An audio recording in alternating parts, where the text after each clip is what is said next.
विविध प्रश्नमाला का 18वां सवाल है। प्रथम थैले में 8 सफेद 7 काली गेंदें हैं, जबकि द्वितीय थैले में 5 सफेद 4 काली गेंदें हैं। प्रथम थैले में से एक गेंद का चयन किया जाता है और उसे दूसरे थैले में मिला दिया जाता है, तब इसमें से गेंद निकाली जाती है। तो प्रायिकता ज्ञात कीजिए, प्रायिकता ज्ञात कीजिए कि निकाली गई गेंद सफेद है।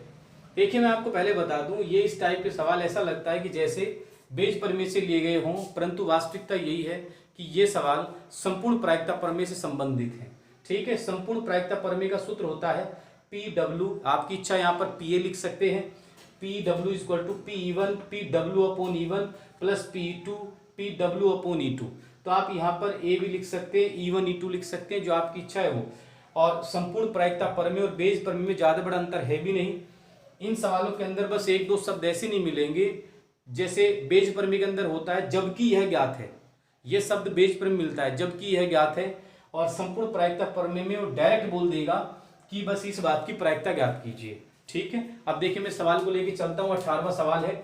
ऐसे दो थैले हैं, मैं आपको पहले बता दूं, ये मैं थैला मैं ऐसे बनाता हूँ। चलो बढ़िया सा बना देता हूँ आज तो मैं। ये पहला थैला है, ये देखो, ये मेरा फर्स्ट थैला है। ये मेरा दूसरा थैला है, आप ध्यान से देखें, ये मेरा दूसरा थैला है, सेकंड थैला है। इसके अंदर क्या है कि 8 सफेद है, ये मैंने लिख दिया 8W और 7 ब्लैक है। आगे लिखा दूसरे थैले में 5 W है और 4 ब्लैक है। टोटल कितनी हो जाएंगी इसकी TOTL, टोटल हो जाएंगी 15, इसमें टोटल हो जाएंगी आपकी 9। ठीक है, ये कहता है कि इधर से गेंद निकालिए और इधर डाल दीजिए, इससे एक गेंद निकाल करके, फिर यहां से भी एक गेंद निकालिए और ये व्हाइट कलर की है, इस बात की प्रायिकता ज्ञात कीजिए। वापस सुन ले मेरी बात, आपको पहले इधर से इधर एक गेंद रखनी है, फिर यहां से निकालनी है और ये सफेद है, इस बात की प्रायिकता बताइए। और जिसकी प्रायिकता बतानी होती है उसको आप हमेशा W मान ले, W मान ले, B मान ले, A मान ले, जो आपकी इच्छा हो। तो हम W मान के चलेंगे, यहां लिख देता हूं W बराबर दूसरे थैले से सफेद गेंद का निकलना, दूसरे थैले से सफेद गेंद का निकालना, ये तो आपको निकालना, ये तो W हो गया। फिर आपको दो घटनाएं और माननी है, E1 और E2। E1 हो जाएगा पहले थैले से दूसरे थैले में सफेद गेंद का स्थानांतरण, पहले थैले से दूसरे थैले में सफेद गेंद डालना, या पहले थैले से सफेद गेंद निकालना, सफेद गेंद निकालना। भाई आप यहां से सफेद गेंद निकालोगे तो उसे दूसरे थैले में डालना है। और E2 हो जाएगा आपका पहले थैले से, क्योंकि दूसरे थैले से तो आपको सफेद गेंद निकालनी है, पहले थैले से काली गेंद का निकालना। अब आप इनकी प्रायिकताएं लिखेंगे P1। आप एक बात बताओ, आप यहां से सफेद गेंद निकालते हैं तो आपकी प्रायिकता क्या हो जाएगी 8/15। कैसे हो जाएगी सफेद गेंद निकालने की प्रायिकता 8/15? तो आप इसे किसी से भी निकाल सकते, छोड़ दो ऐसे। फिर P2 की बात करें तो यहां से आप क्या करोगे 7/15, क्योंकि काली गेंद का निकालना। फिर आपके नंबर आता है इसका W अपॉन E1 का, W अपॉन E1 की बात करें तो यहां थोड़ा सा समझने वाली बात है। E1 का मतलब है कि आपने पहले थैले से सफेद गेंद निकाल करके इसमें रख दी। अब यहां पर गेंदों की संख्या 10 हो गई और व्हाइट हो गई 6, तो प्रायिकता हो जाएगी 6/10। फिर इसके बाद नंबर आता है PW अपॉन E2 की। E2 का मतलब है कि आपने यहां से काली गेंद निकाल दी और उसमें रख दी है। अब दूसरे थैले में 10 गेंदें हो गई हैं और काली गेंद तो काली गेंद 5 हो जाएंगी और व्हाइट 5 की 5 रहेंगी, क्योंकि इस बार आपने कौन सी गेंद डाली है काली गेंद। तो नीचे तो 10 ही आएगा क्योंकि टोटल 10 हो गई। अब आप देखो W का मतलब व्हाइट गेंद निकालना, आप इसमें काली गेंद डालते हैं और व्हाइट निकालते हैं, तो प्रायिकता हो जाएगी 5/10। अब आप इसको सरल करते हैं, P1 का मान कितना हो जाएगा, कहां पर है P1, ये रहा 8/15, और PW अपॉन E1 का मान 6/10 प्लस P2 का मान 7/15 इंटू इसका मान हो जाएगा 5/10। देखो मैं यहाँ काट भी सकता था, परंतु मैंने जानबूझ के नहीं काटा, क्योंकि यहाँ पर लघुत्तम लेना फिर इजी हो जाएगा। 8×48/150, देखो नीचे इधर भी 150 आ जाएगा, 35/150। अब 150 इजी पड़ गया लघुत्तम लेना, यहाँ 150 आ जाएगा, यहाँ पर हो जाएगा आपका 48 + 35, तो 8 5 13 का 3 का हासिल का 1, यहाँ हो जाएगा 83, तो 83/150 इसका आंसर हो जाएगा। अब इसके बाद में आपको ये से पहला सवाल है, 16वां सवाल है, बिल्कुल इसी के जैसा है, उसमें भी संपूर्ण प्रायिकता प्रमेय लगती है।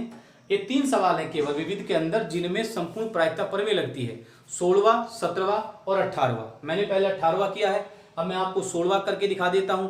दोनों बिल्कुल एक जैसे हैं, वही 2 थैले वाले हैं, वही गेंद निकालनी है। और एक मैं आपको 17वां करके बताऊंगा, हड़ताल वाला, कि एक बिल्डिंग बनाई जाती है, उसमें कुछ मजदूर हड़ताल कर लेते हैं, इस टाइप का है। ठीक है, अभी करके बता देता हूं। Next question.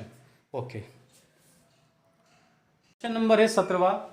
इसमें भी संपूर्ण प्रायिकता प्रमेय लगेगी। क्या लिखा है, किसी व्यक्ति ने निर्माण कार्य का ठेका लिया, वहां हड़ताल होने की प्रायिकता 0.65 है, हड़ताल होने की, और हड़ताल न होने और होने की स्थितियों में निर्माण कार्य के समयानुसार पूर्ण होने की प्रायिकताएं क्रमशः 0.80, 0.32 है।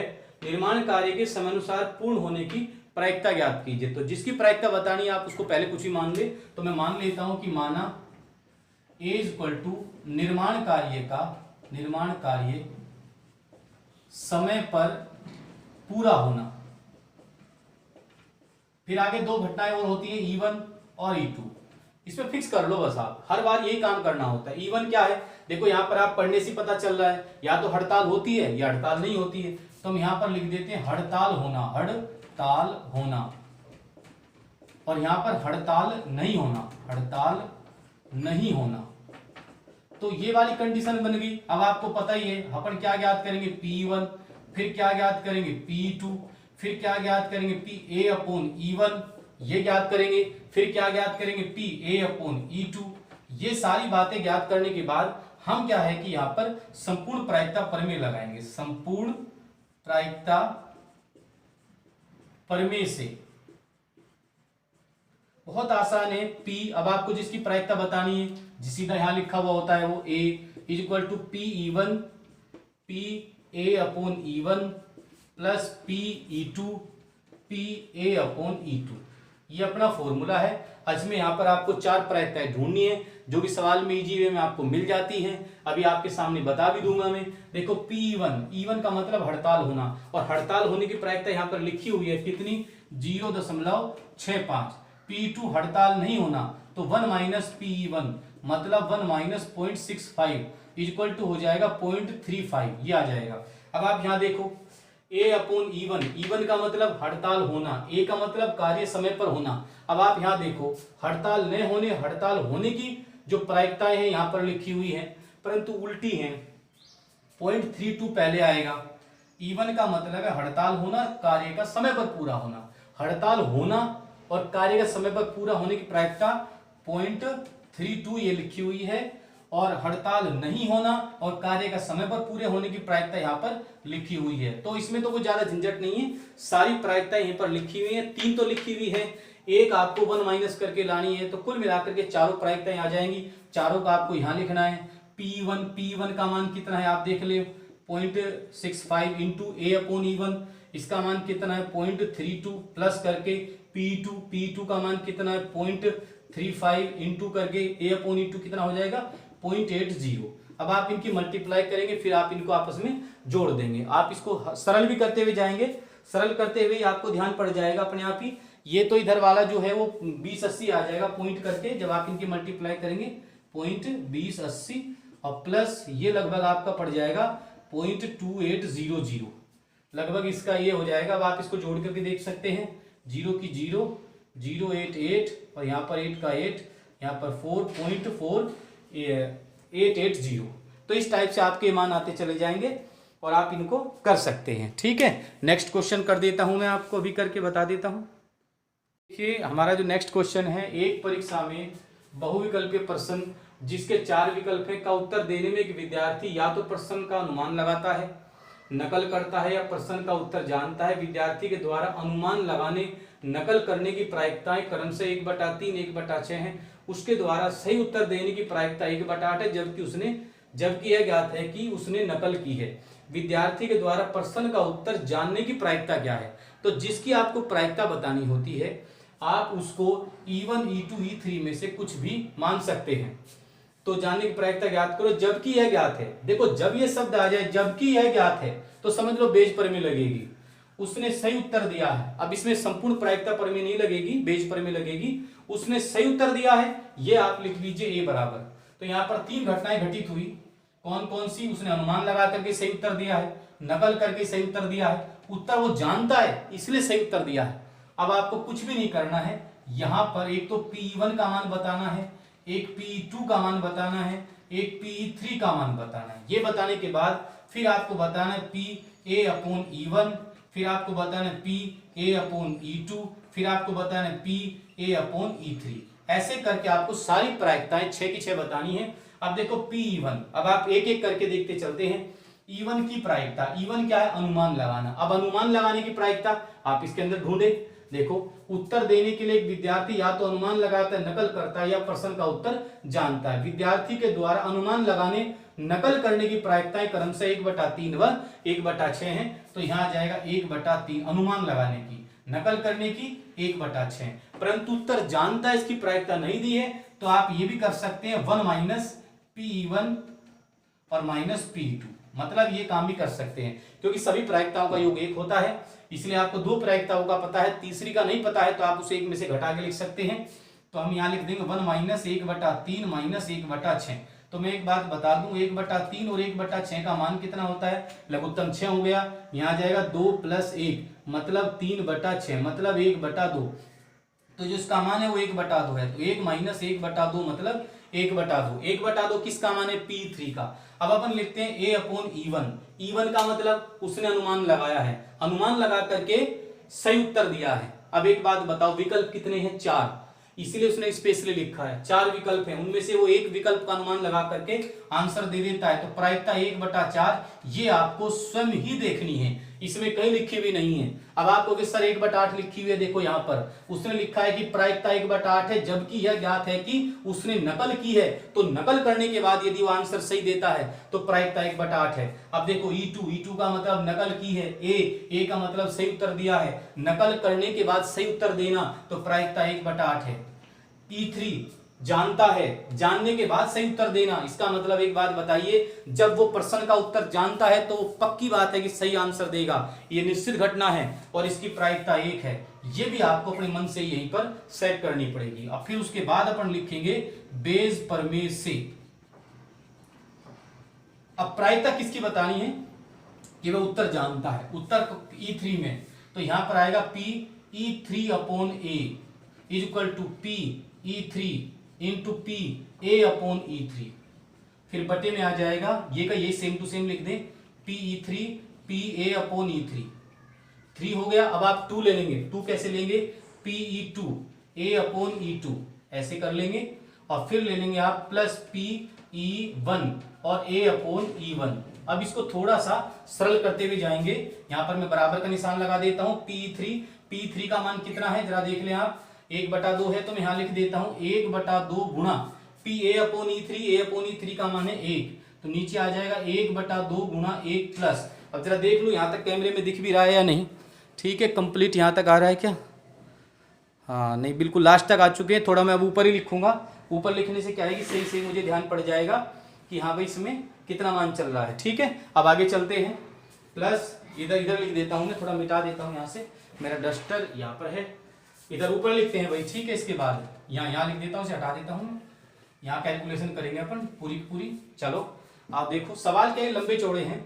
अब देखिए यहाँ पर क्या आ जाएगा, 1/2 गुणा 1/2 गुणा 1 प्लस P2। अब P2 का मान, अरे यार P2 गड़बड़ कर दी यहाँ पे थोड़ा सा। P2 का मान है आपका 1/6। ठीक है, तो यहाँ आ जाएगा 1/6 गुणा A/E2 1/8 प्लस P1 1/3 गुणा A/E1 का मान है 1/4।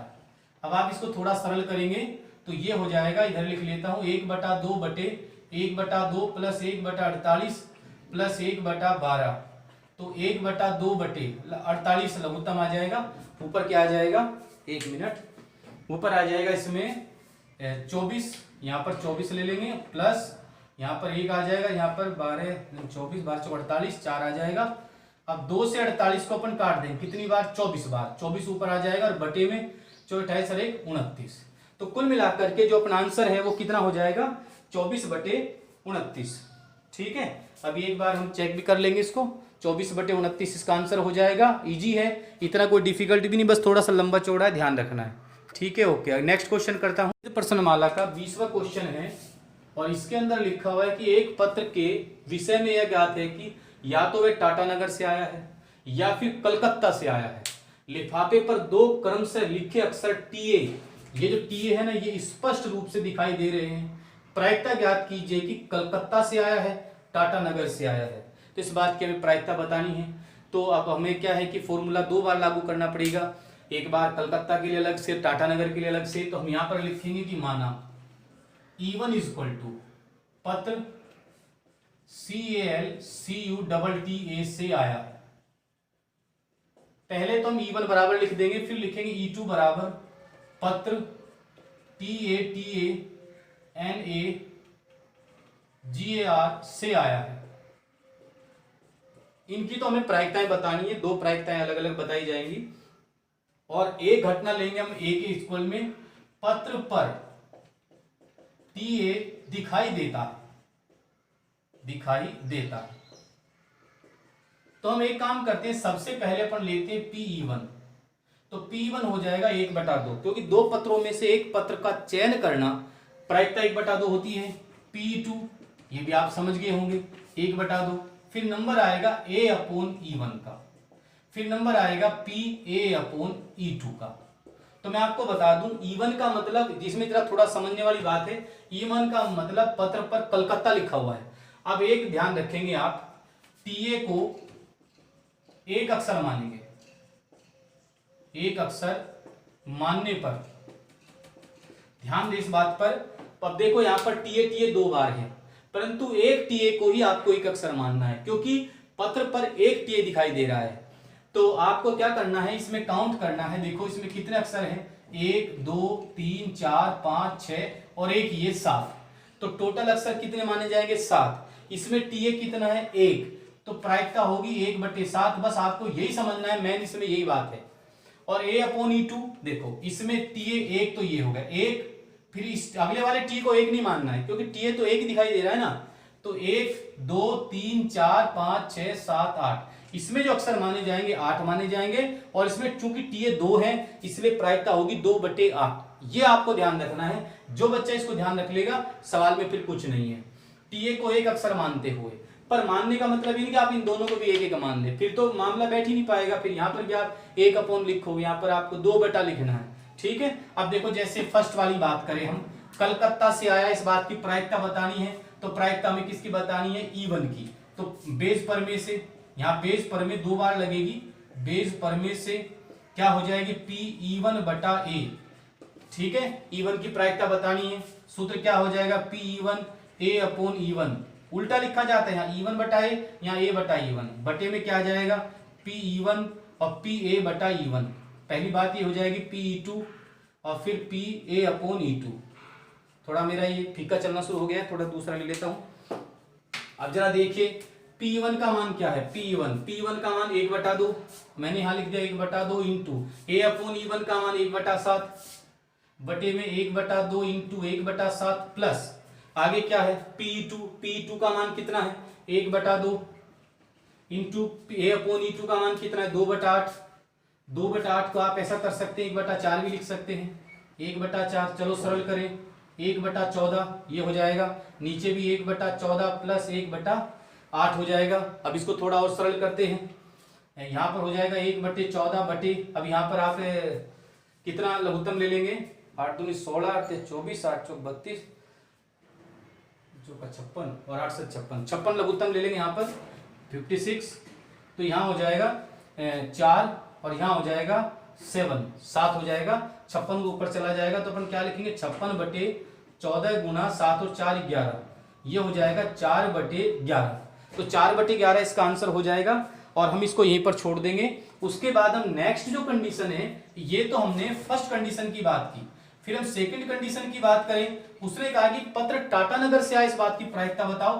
तब यहां पर आएगा E2/A, मतलब ऊपर क्या आ जाएगा, PE2 और A/E2, ऊपर E2 आ जाएगा और बटे में शुरुआत में तो यहां पर हम ये लिखते हैं E2 A/E2। ठीक है। और यहाँ पर हम क्या लिख लेंगे, P1 और PA/E1। तो लगभग कंडीशन तो वही की वही है, आप सब जानते हैं। अब यहीं से मैं देख देख के लिखूंगा E2A/E2, तो ये रहा E2A/E2। तो मैं यहाँ लिख दूंगा 1/2 गुणा 1/4 बटे, यहाँ पर भी ऐसे आ जाएगा 1/2 गुणा 1/4 प्लस 1/2 इंटू 1/7। यहीं से अदला बदली करनी है, बराबर का निशान ये हो जाएगा 1/8 बटे, यहाँ पर हो जाएगा 1/8 प्लस 1/14 बराबर हो जाएगा 1/8 बटे, आपको ध्यान ये यहाँ पर वही लघुत्तम आ जाएगा 56 और ऊपर आ जाएगा 7 प्लस 4 मतलब 11। तो मैं थोड़ा सा इधर लिख देता हूं, यहाँ पर ये हो जाएगा 56 ऊपर चला जाएगा, नीचे आ जाएगा 8 इंटू 11। तो ये 8 से काट देंगे तो 7/11 इसका आंसर हो जाएगा। बिल्कुल आसान है, एक बार चेक कर लो यहाँ तक आपको दिख भी रहा है या नहीं। 56 तक तो सही दिख रहा है, यहाँ पर भी मेरे हिसाब से ही दिख जाएगा। चलो ठीक है, ओके बाय।